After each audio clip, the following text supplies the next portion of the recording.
one of the hottest buzzwords that is not related to Lean Startup, we're not responsible for every overused buzzword, is crowdfunding. People have been talking about, and we love crowdfunding because of the way it interacts with the concept of the minimum viable product. We wanted to find someone who could really talk about that with some authority. And so please welcome our next speaker, who blogs at customerdevelopmentlabs.com, Justin Wilcox. Justin Wilcox.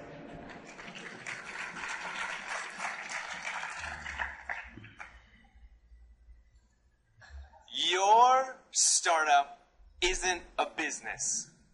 It's a hobby. Now, it's easy to make the mistake. Hobbies and businesses have a lot in common. They're both tons of fun. They're both really easy to get obsessed over, and they both cost you a shitload of money, especially in terms of opportunity cost.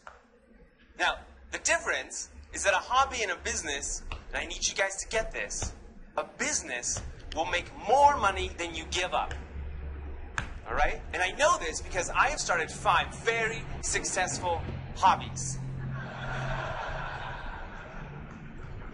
Now, whether it's my healthcare software company or the iPhone apps I've built, they bring in money, sure, but not as much as I give up.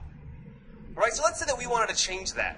That we, all of us in this room, everyone watching on the live stream, shout out to Puerto Rico, we wanted to start a real business together. The first thing we do is we come up with an idea. And being lean advocates that we are, we use one of our tools that are at our disposal. We'd use interviews. And we start asking customers, does this solve a real problem? And let's pretend it does. Fantastic. Now let's use our second tool. We're going to use paper prototypes to figure out, can we actually solve this problem? And let's pretend that we can. Fantastic. We're moving forward, baby. But now we run into our own problem. Our problem is we've run out of tools. We've run out of tools because we can't answer the question, is this idea, is it a business, or is it going to be just a hobby? We don't have a tool to answer the question, how much will they pay? We don't have a tool because we can't simply ask customers, how much would you pay for this? Because they don't know. People are awful at predicting the future. See, Miss Cleo or Mitt Romney, for examples. This question, how much will they pay, is critically important to our business's success. It's going to tell us, is our business a real business or is it just a hobby? Luckily, we've got a savior. No. This time our savior is Kickstarter. When Pebble Watch raised $10 million on Kickstarter, they did something amazing. They went from hobby to business before they built their product. That's the tool that we want. That's our savior. So we're going to take our idea. It's called Bounce, by the way. It's a smartphone app that helps customers be on time. And we're going to build a Kickstarter project. Now, step 1 for our Kickstarter project is going to be to set up our goal. But of course, our goal isn't really to raise a bunch of money. It's to test something. So let's skip that for now. Let's focus on price point so we can set up our rewards. But to know our price point, we have to figure out how much they'll pay. The fuck? I thought the Kickstarter was our savior. This was going to be the tool that's going to answer that question. But it turns out it's not. Not by itself. Kickstarter tells us not how much will they pay. It tells us, will they pay at a specific price point? What we need is some sort of combination of Kickstarter plus A/B testing so we can plug in different prices and see which one converts the best. What we need isn't crowdfunding, it's crowd testing. Now, of course, Kickstarter, they're not going to be cool with us A/B testing on their platform.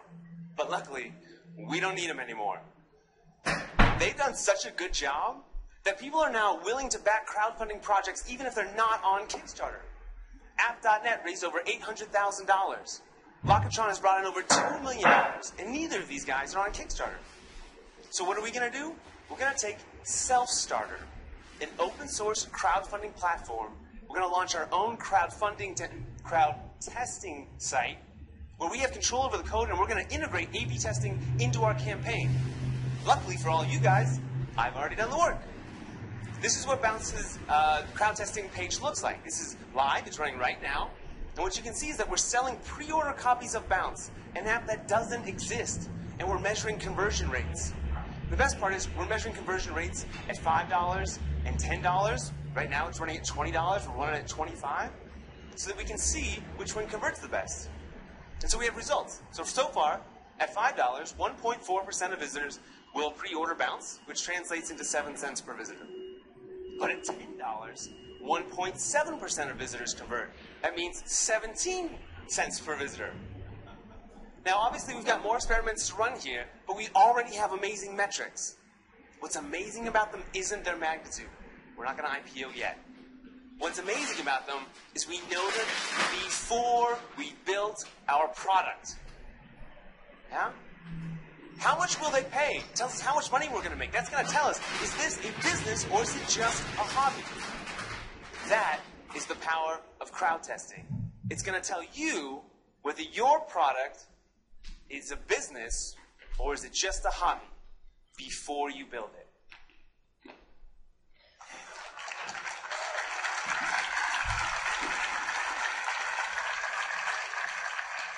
For more details on this experiment and tips on running your own crowd testing campaign, go to bit.ly/crowdtesting. I'm Justin Wilcox, and my blog is customerdevlabs.com.